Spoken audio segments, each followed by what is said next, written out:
devil never rests, come day, come dusk, come dawn. You compromise and wind up soul in pawn.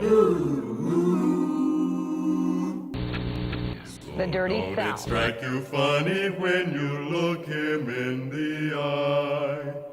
The devil looks a lot like you and I. The air was filled with shouts of fascists, stop killing. We're on the front lines as one man attempts to achieve the impossible, bringing peace to the street. Well, this is not the kind of story you normally see on the news. It is, however, a story we want to tell you. The Dirty South. We want black power.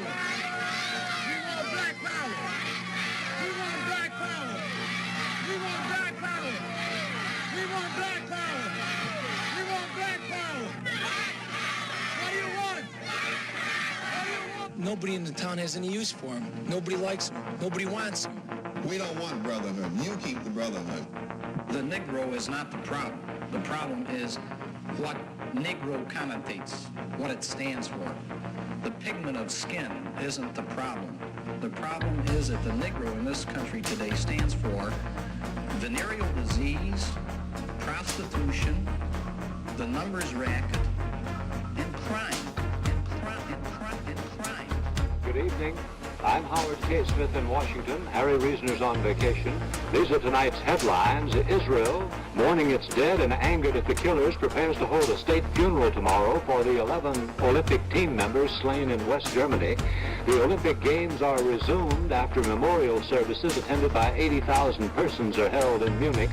President Nixon directs the Secretary of State to consult with other nations on international security measures against terrorists, and both houses of Congress by unanimous vote adopt a resolution calling for world isolation of any nation encouraging terrorism.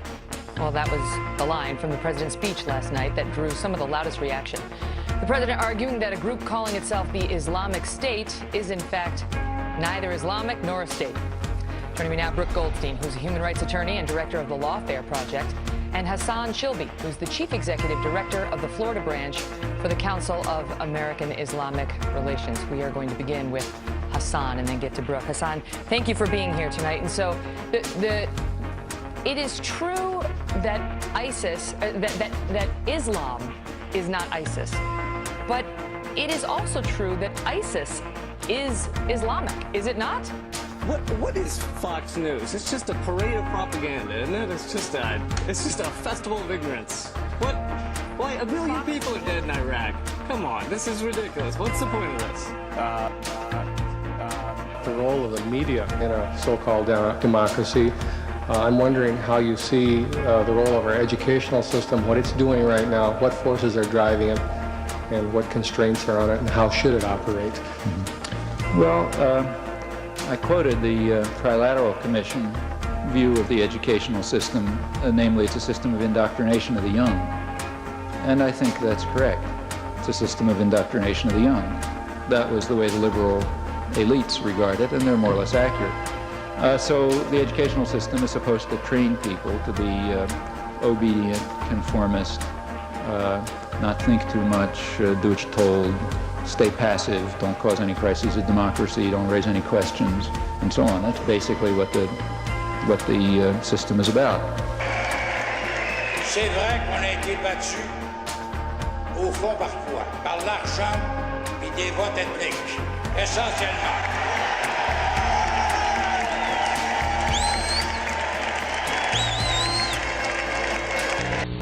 People say that'd be a pretty good choice.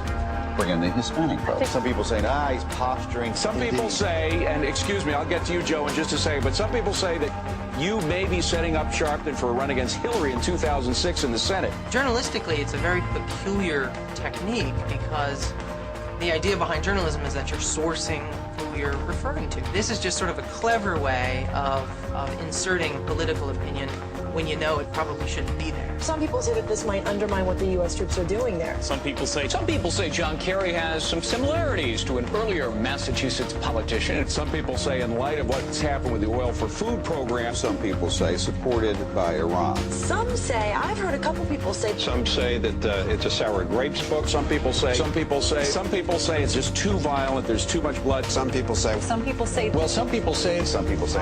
Some say it. Some people say. Some are saying. Some people say it. There's some people who say something, if not major, has already happened. Those are his words. Some people say it's exploitive. What do you say to that?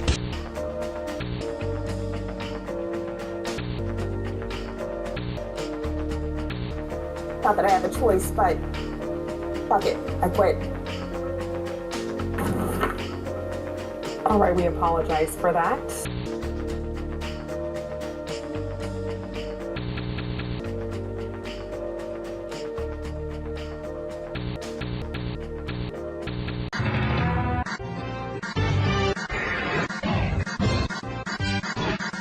You will hear testimony today about the impact that violent and antisocial music has on its listeners. I've said from the beginning that this music is drug-driven, race-driven, and violence-driven. Recent best-selling albums have included graphic descriptions of murder, torture, and rape. It appears that this music has a particular attraction to kids who have problems, troubled kids. They're alienated from school, they're alienated from their parents. They tend to engage in more reckless behaviors like marijuana use, cocaine use, and casual sex.